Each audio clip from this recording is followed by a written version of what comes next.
Hey, it's Quinn with PTSD while black. Um, Checking in with my feelings. Today's the anniversary of the death of my great aunt, and if it wasn't for her, I know I wouldn't be here today, or at least not as adjusted as I am today, even though it's not been satisfactory to some other people. She was pretty much all the love and goodness I got to experience for most of my childhood. I didn't really have that from a lot from my family of origin. So I am missing her.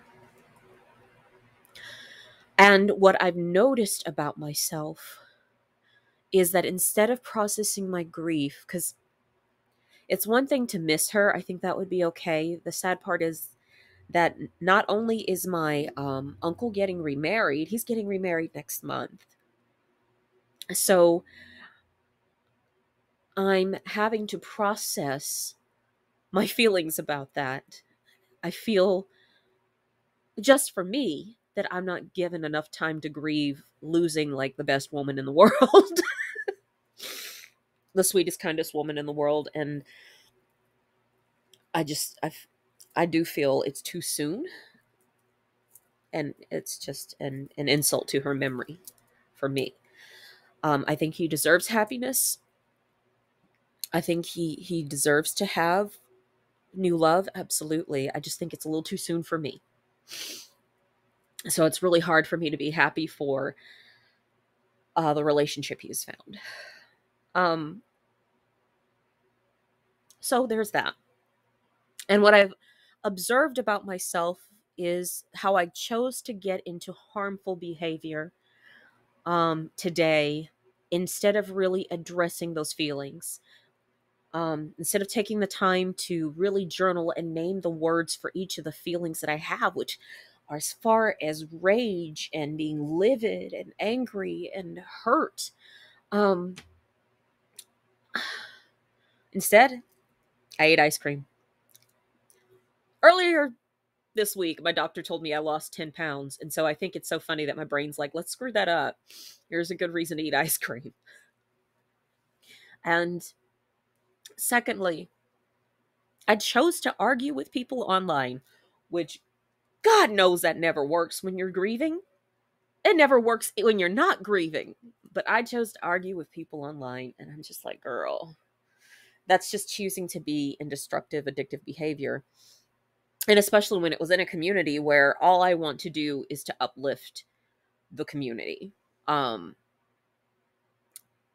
it was a black centered community, and it was in a debate about um, is polyamory a solution to the fact that there are only 88 black men to every 100 black women, whereas there are 97 white men to every 100 white women. And so that was the discussion that they were having. I didn't have to enter that discussion, didn't have to say a damn thing. But I had to open my mouth because I'm like, oh, I'm married to a white guy. So um, if we had an open relationship or opened our marriage and I chose to bring in another black man to father my children, then would that be beneficial for the community? And that was the question that I posed. And the question has nothing to do with this.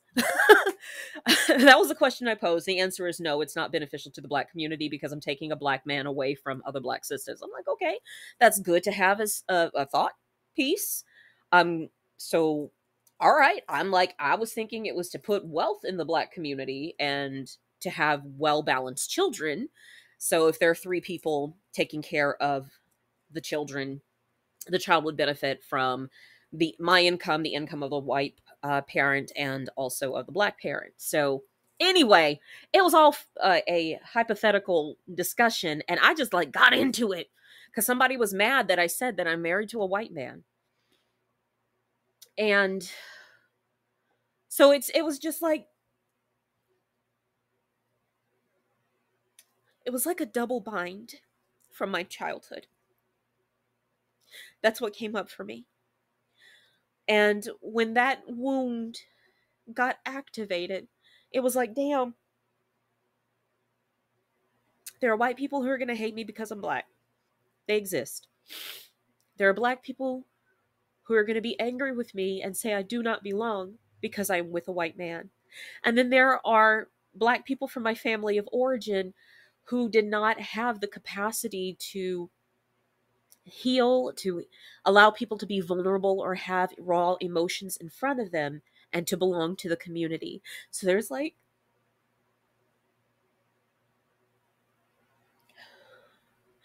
no sense of belonging. And what I want to talk about is the trauma that came up with me in me about this, because that's called interracial trauma and intergenerational trauma as well. What came up within me, and that's part of my PTSD, is wanting to belong. Hi, baby boy.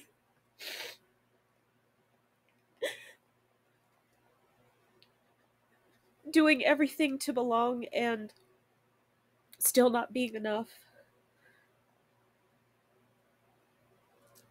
And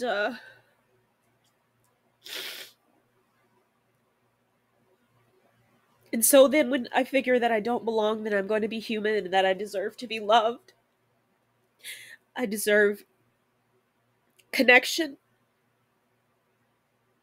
healing, and intimacy, and I choose to do that with someone who's not of my race, that I still do the wrong thing. So it's like there's this system that's like you can't win kind of thing. So I was really having to feel my feelings about that. And I love what my husband said to me today because he called to check on me. Because he knew I was really sad about my aunt. And he's like, well, even though it's wrong for me to love you, I do. So just know that you're loved any damn way. So he's a really good guy. Oh, but when I look at this wound in the community, in the black community, the Southern black community specifically, we're a community of people that are being disrupted and um, dismantled. Just like for people who are being gang stalked, often you are being dismantled from your normal day to day reality and your support systems and your support groups. And that's kind of what it's like with being black, is being told, oh, you're wrong for going to the white side and you're wrong for having human needs. And so why do you have any needs? You're wrong for having needs and wrong for being human. That does not compute, right? So that wound is huge within me. And I had this huge realization last night as I was talking to my husband, is that before I was even born, before I could even come out of the womb, that was a burden that I had to carry. That was a burden that got put on me. Because also, I am the daughter of someone who is differently abled. So my mother didn't belong to the family either, because she was someone who's differently abled. And so being treated as different and separate, I carried her wound and also the wound of the community just by being born. And I'm just now unpacking all that stuff at 41 years old. So that's a lot. That's a lot. And I'm glad that I got that realization, because it's not mine. I didn't cause it. I didn't cure it. Or I cause it, I can't change it, and I can't cure that this exists. It's not mine, but I've been dealing with it and carrying it, and I think that set the stage for me to carry everyone else's wounds and baggage. And I'm at a point in my life, and this is what initiated the gang stalking, is I'm at a point in my life that I'm like, I'm not carrying anybody else's baggage. I want to be with people who are going to do their own emotional lifting. And I'm just at this space of I'm just going to allow me to be who I am with the brain injury symptoms I do have, and to be as whole as I possibly can be. And uh, it makes me unpopular in a lot of ways because people, especially in our society, have been used to expecting someone else to carry their emotional baggage because we have normalized this as a society. So I'm feeling my feelings about all that. And also about my aunt's death.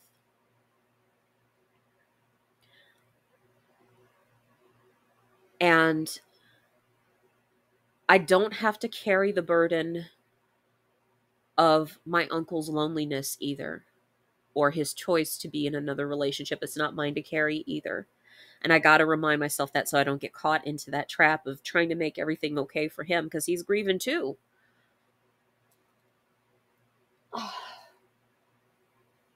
So, what's mine is mine, and what's his is his, and I can let it be.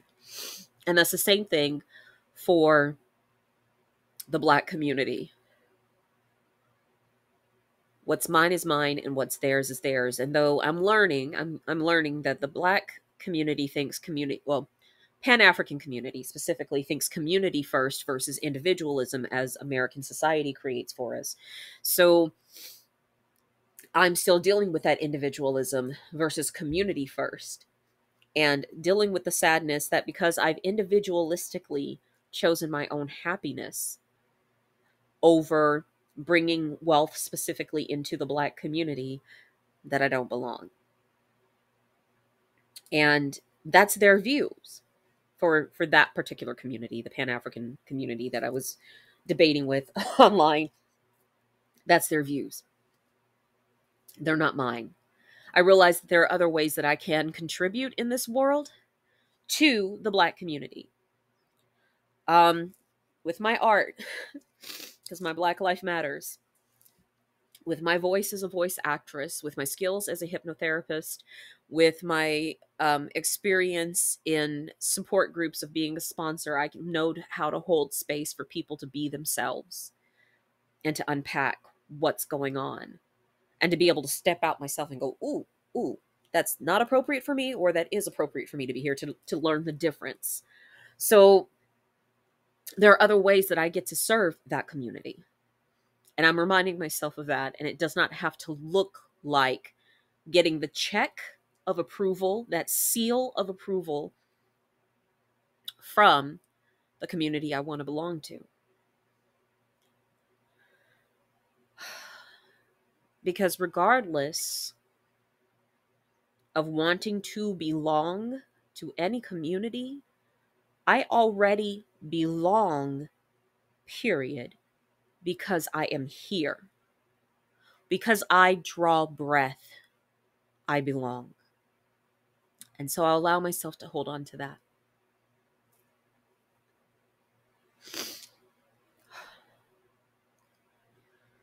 Till next time. Peace.